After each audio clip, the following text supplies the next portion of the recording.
I couldn't resist my huge half-brother, even on the day my deployed husband returned. Didn't expect this one consequence after. And I'm not talking about the divorce. But let's start from the beginning. I never thought I'd feel this way. Empty, lost. Like a part of me was ripped away and sent off to war. Michael's absence is a constant ache, a void that nothing seems to fill.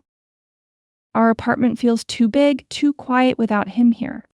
When he first deployed, I put on a brave face. I can handle this, I told myself. We'd prepared for it, talked it through countless times. But reality hit hard. The loneliness crept in slowly at first, then all at once. I tried to keep busy, throwing myself into work and hobbies, but evenings were the worst. No warm body next to me in bed, no one to share the little moments of my day with. I'd catch myself turning to tell Michael something, only to remember he wasn't there. When Zach moved in, I thought it would help. My little brother, all grown up now, here to keep me company. But it's complicated. We were never that close growing up, and now, having him here, it's stirring up feelings I don't quite understand. The first few weeks without Michael, I managed. I kept myself going, pushed through the emptiness. But as time stretched on, the loneliness became overwhelming. It's like a heavy blanket smothering me, making it hard to breathe sometimes. The reserve boy I remembered had vanished, replaced by a confident young man who carried himself with an air of self-assurance I'd never seen in him before. Zach's transformation was striking, to say the least. "Hey, Caroline," he said, flashing a warm smile that made my stomach flutter unexpectedly. "Zach, wow. You've really grown up," I managed to say, trying to keep my voice steady.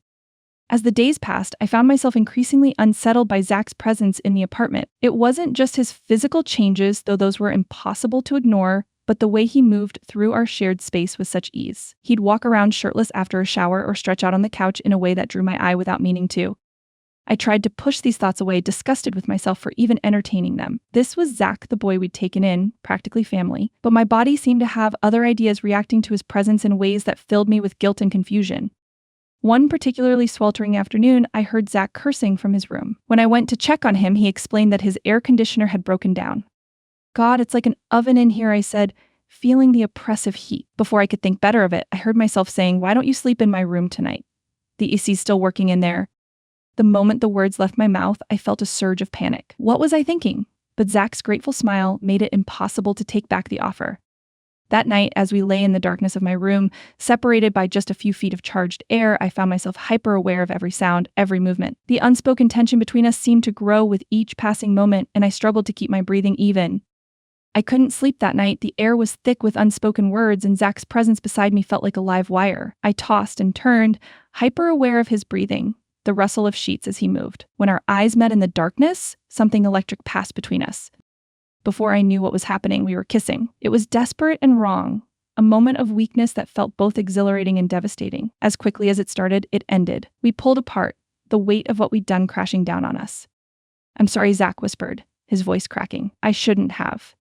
"No," I cut him off, my heart racing. "We both. This can't happen again." The next morning, I woke up feeling hollow. Zach had already left the room, and I was grateful for the reprieve. How could I face him after what we'd done? The guilt gnawed at me, making me nauseous.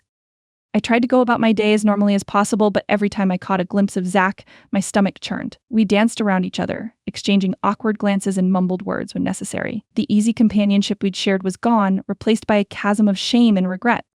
As I prepared dinner that evening, I caught myself staring at my wedding ring. The sight of it made me want to cry. How could I have betrayed Michael like this? He was out there risking his life, and I was. I couldn't even finish the thought. I told myself it was a mistake, a moment of weakness brought on by loneliness and confusion. It wouldn't happen again. It couldn't. But even as I tried to rationalize it, I knew something had fundamentally changed between Zach and me. The next few days passed in a blur of awkward silences and avoided glances. I threw myself into work and household chores, anything to keep my mind occupied. But in the quiet moments, the guilt would creep back in, suffocating me. On Monday evening, I got heavily drunken. Woke up on Tuesday morning next to Zach again. I broke out in a cold sweat. I couldn't believe myself. What is even worse? On a Tuesday afternoon, everything changed again. I was folding laundry when I heard a car pull up outside. Curious, I peeked out the window and felt my heart stop. It was a military vehicle. I rushed to the door, my mind racing. When I opened it, I saw 2 uniformed officers helping Michael out of the car. He was on crutches, his leg heavily bandaged. "Michael," I gasped, frozen in place. He looked up, his face drawn and tired, but his eyes softened when they met mine. "Hey, Car," he said weakly. In that moment, all my guilt and confusion came crashing down on me. My husband was home, injured and in need of care, and I had betrayed him in the worst way possible. The days since Michael's return have been a blur of guilt, tension, and forced smiles. I've thrown myself into caring for him, hoping it might somehow make up for what I've done. But every time I look at his injuries, the bandages, and the haunted look in his eyes, I'm reminded of how I've failed him. Thank you all so much for watching the first part of the video and for your ongoing support. It truly means a lot and keeps me motivated to bring you more quality content. The next part of the video will be uploaded very soon, so keep an eye out. I'm excited to announce that after this, videos will resume with daily updates to keep the content flowing and ensure you always have something new to enjoy. If you haven't already, make sure to like, subscribe, and turn on the notification bell so you're the first to know when a new video goes live.